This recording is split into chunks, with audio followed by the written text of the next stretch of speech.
다 함께 사도신경하심으로 2026년 1월 27일 화요일 온라인 아침 기도에 하나님께 올려드리겠습니다. 전능하사 천지를 만드신 하나님 아버지를 내가 믿사오며 그 외아들 우리 주 예수 그리스도를 믿사오니 이는 성령으로 잉태하사 동정녀 마리아에게 나시고 본디오 빌라도에게 고난을 받으사 십자가에 못 박혀 죽으시고 장사한 지 사흘 만에 죽은 자 가운데서 다시 살아나시며 하늘에 오르사 전능하신 하나님 우편에 앉아 계시다가 저리로서 산자와 죽은 자를 심판하러 오시리라. 성령을 믿사오며 거룩한 공예와 성도가 서로 교통하는 것과 죄를 사하여 주시는 것과 몸이 다시 사는 것과 영원히 사는 것을 믿사옵나이다. 아멘. 찬송가 305장 찬송하시겠습니다.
하나님 아버지 감사합니다. 오늘도 저희들이 영혼의 영적인 만족감을 주시기 위해 이 새벽에도 친히 깨워주시고 주님의 말씀 앞으로 저희들을 다시 불러주심을 감사드립니다. 주님께로 부르심에 저희들 순종함으로 주 앞에 나와 주님께로 이 시간에 베푸시는 영양식을 받고 하루를 시작하기를 원합니다. 오늘도 베푸시는 말씀을 듣고 그 말씀을 기억하며 삶 가운데 적용하며 살아갈 때 저희 심령에 영적으로 충만한 기쁨과 영적인 만족감을 풍성히 부어주셔서 매 순간마다 하나님께서 예비하신 승리의 축복을 누리며 하나님께 영광 돌리는 하루가 되게 하여 주옵소서. 감사드리오며 우리 주 예수 그리스도 이름으로 기도드리옵나이다. 아멘. 자, 이 시간에 하나님이 주시는 말씀은 창세기 8장 1절부터 22절까지 말씀 보겠습니다. 자, 화면을 보시면서 창세기 8장 1절부터 우리 함께 합독하시겠습니다. 하나님이 노아와 그와 함께 방주에 있는 모든 들짐승과 가축을 기억하사 하나님의 바람을 땅 위에 불게 하심에 물이 줄어들었고 기품의 샘과 하늘의 창문이 닫히고 하늘에서 비가 그침에 물이 땅에서 물러가고 점점 물러가서 150일 후에 줄어들고 일곱째 달 곧 그 달 11의 날에 방주가 아라랏산에 머물렀으며 물이 점점 줄어들어 열째 달 곧 그 달 초하룻 날에 산들의 봉우리가 보였더라. 40일을 지나서 노아가 그 방주에는 창문을 열고 까마귀를 내놓음에 까마귀가 물이 땅에서 마르기까지 날아 왕래하였더라. 그가 또 비둘기를 내놓아 지면에서 물이 줄어드는지를 알고자 하매 온 지면에 물이 있으므로 비둘기가 발붙일 곳을 찾지 못하고 방주로 돌아와 그에게로 오는지라. 그가 손을 내밀어 방주 안 자기에게로 받아들이고 또 7일을 기다려 다시 비둘기를 방주에서 내놓음에 저녁 때에 비둘기가 그에게로 돌아왔는데 그 입에 감람나무 새 잎사귀가 있는지라. 이에 노아가 땅에 물이 줄어든 줄을 알았으며 또 7일을 기다려 비둘기를 내놓음에 다시는 그에게로 돌아오지 아니하였더라. 601년 첫째 달 곧 그 달 초하룻 날에 땅 위에서 물이 거친지라. 노아가 방주 뚜껑을 제치고 본즉 지면에서 물이 거쳤더니 둘째 달 21의 날에 땅이 말랐더라. 하나님이 노아에게 말씀하여 이르시되 너는 내 아내와 내 아들들과 내 며느리들과 함께 방주에서 나오고 너와 함께한 모든 혈육 있는 생물 곧 새와 가축과 땅에 기는 모든 것을 다 이끌어내라. 이것들이 땅에서 생육하고 땅에서 번성하리라 하시매 노아가 그 아들들과 그의 아내와 그 며느리들과 함께 나왔고 땅 위의 동물 곧 모든 짐승과 모든 기는 것과 모든 새도 그 종류대로 방주에서 나왔더라. 노아가 여호와께 제단을 쌓고 모든 정결한 짐승과 모든 정결한 새 중에서 제물을 취하여 번제로 제단에 드렸더니 여호와께서 그 향기를 받으시고 그 중심에 이르시되 내가 다시는 사람으로 말미암아 땅을 저주하지 아니하리니 이는 사람의 마음이 계획하는 바가 어려서부터 악함이라. 내가 전에 행한 것 같이 모든 생물을 다시 멸하지 아니하리니 땅에 있을 동안에는 심음과 거둠과 추위와 더위와 여름과 겨울과 낮과 밤이 쉬지 아니하리라. 아멘. 여러분, 날마다 우리는 낮과 밤이 교차되는 하루하루를 살고 있습니다. 뿐만 아니라 매해마다 사기들이 반복되어 찾아옵니다. 자, 우리는 추운 겨울을 지나고 있는데 겨울 추위 때문에 힘들 때면 겨울이 너무 길어 보입니다. 그러나 다가오는 2월의 입춘이 지나고 나면 추위도 한풀 꺾이고 봄이 찾아옵니다. 여러분, 이것을 보면 아무리 힘든 고난의 시기도 끝날 때가 있구나라는 것을 알게 됩니다. 여러분, 우리가 삶 가운데 어려움이 찾아왔는데 그 고난의 밤이 너무 긴 것처럼 느껴질 때 우리가 어떻게 하면 그 고난의 시기를 믿음으로 이겨낼 수 있을까요? 첫째로 우리를 잊지 않고 기억해 주시는 하나님만 신뢰하는 겁니다. 자, 1절부터 보면 홍수가 150일이나 지속됩니다. 그러니까 노아와 노아의 가족은 5개월 동안이나 사방이 다 막혀있던 방주 안에 갇혀 있었던 겁니다. 여러분, 하나님이 우리를 잊으신 것은 아닐까라는 생각에 희망을 잃어버릴 수도 있는 상황이었습니다. 그러나 1절을 보면 하나님의 노아와 그와 함께 방주에 있는 모든 들짐승과 가축을 기억하사라고 하고 있습니다. 방주에 타고 있던 사람들 뿐만 아니라 생명체들을 하나님께서 기억해 주고 계셨다라는 겁니다. 그리고 1절 하반절에 보니까 그 결과가 무엇입니까? 하나님이 바람을 땅 위에 불게 하사라고 합니다. 여러분, 이 구절에 나오는 바람은요, 태초에 하나님이 천지를 창조하실 때 수면 위에 운행하셨던 하나님의 영, 이 영이라는 단어와 같은 단어입니다. 그러니까 새로운 재창조를 하나님께서 시작하셨음을 보여주는 겁니다. 여러분, 이때 방주 안에 있는 노아와 노아의 가족들 그리고 동물들은 하나님의 때를 기다리는 것 말고 자신들이 할 수 있는 일은 아무것도 없었습니다.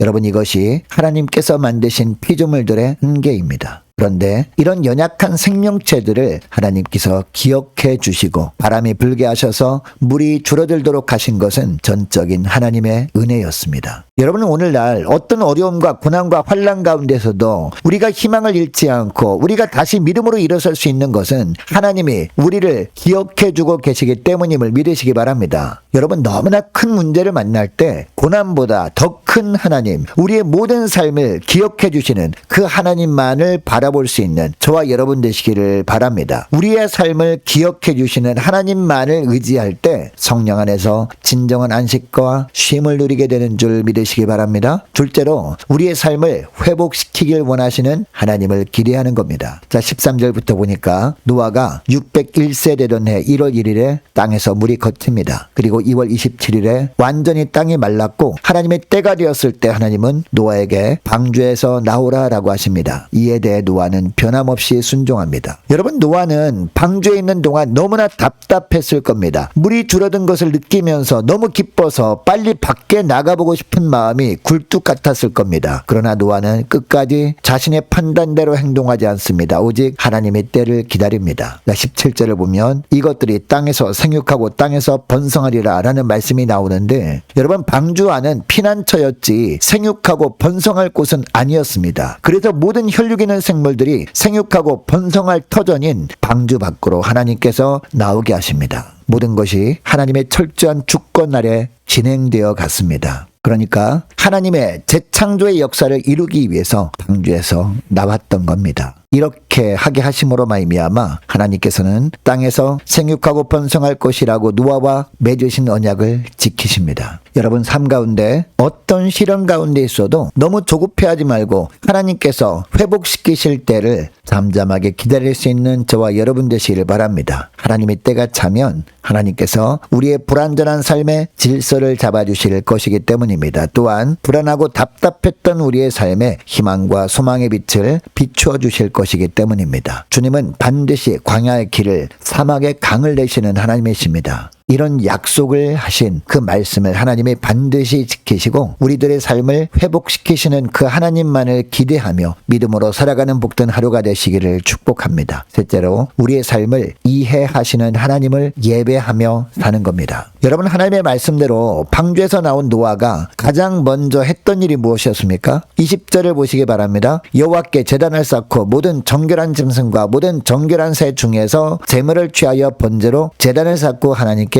제사를 드렸다라고 하고 있습니다. 특별히 21절 말씀도 보니까요, 하나님께서 그 향기를 받으셨다라고 하고 있습니다. 그리고 마음에 담아둔 말씀을 주님께서 하시는데 21절을 다시 보면 다시는 사람으로 말미암아 땅을 저주하지 않을 것이다 라고 하십니다. 즉, 하나님께서 이 땅에 이처럼 잔혹한 심판을 계속 행하지 않으시겠다라는 약속을 하신 겁니다. 여러분, 이런 약속을 하신 이유가 뭘까요? 21절 하반절 말씀에 보면 나오는데, 사람은 어릴 때부터 그 마음의 생각이 악하기 마련이기 때문이라고 하십니다. 그래서 다시는 이번에 한 것 같이 모든 생물을 없애지는 않겠다라고 하시면서 그 증거를 22절에서 말씀하십니다. 심음과 거둠과 추위와 더위 그리고 사계들이 있을 것임을 말씀하신 겁니다. 여러분은 오늘날 예수 믿는 사람들이 하나님을 힘써 예배하는 이유가 무엇입니까? 우리의 죄의 대가를 우리에게 묻지 않으시고 우리의 죄값을 주님께서 대신 지시고 십자가에 달리심으로 갚아주셨기 때문이죠. 여러분, 하나님은 우리의 삶과 형편을 이해하십니다. 또한 우리를 긍휼히 여겨주셔서 심판의 자리에 있지 않게 하셨습니다. 또한 영생의 삶을 소망하는 자리에 있게 해주셨습니다. 여러분, 오늘날의 상황을 보면 육신적으로는 아무런 소망이 보이지 않는 것처럼 보입니다. 그리고 우리의 모습을 보면 여전히 세상 속에서 허우적거리고 있는 연약함이 있을 수 있습니다. 그럼에도 하나님은 이런 우리의 연약함을 이해하시고 긍휼을 베풀어 주시기를 원하십니다. 그러므로 우리가 어느 자리에 있든지 어떤 삶을 살고 있든지 이 사랑의 하나님을 힘써 예배하는 삶을 살아야 할 줄로 믿습니다. 오늘 말씀을 기억하고 이 시간에 기도할 때 이렇게 기도했으면 좋겠습니다. 하나님, 사방이 다 막혀있는 고난의 환경에서도 우리를 결코 잊지 않고 기억하시는 그 하나님만을 신뢰함으로, 또 우리의 삶을 회복시키길 원하시는 그 하나님만을 기대하며 살아가므로, 그리고 우리의 삶을 다 이해하시는 하나님을 예배함으로 믿음으로 고난의 상황을 이겨내며 사는 된 저희를 되게 하여 주옵소서. 간절히 기도하는 이 새벽 될 수 있기를 축복합니다. 계속해서 기도하기를 원하는 것은 각 구역 식구들과 자녀들을 위해서, 또한 저와 여러분을 위해서 함께 기도하기를 원하고, 오는 주일에 있을 남전도의 헌신 예배를 위해서, 또한 권사 기도회를 위해서 함께 기도하기를 원합니다. 올해 남녀전도회 청년부 임력원들을 위해서, 교회 재정을 위해서 함께 기도하기를 원하고, 유초등부 중고등부 청년부와 남녀전도회 그리고 각 구역을 위해서, 특별히 구역장과 권찰들을 위해서 함께 기도하기를 원합니다. 많은 환우들을 위해서 기도해 주시기 바랍니다. 취업을 앞둔 우리 지체들, 우리 선교사님들, 가정들, 그리고 나라와 민족과 우리 교회 앞날을 위해서 저와 여러분이 가지고 나온 기도 제목을 넣고 이 시간에 함께 기도하기를 원합니다. 기도하겠습니다.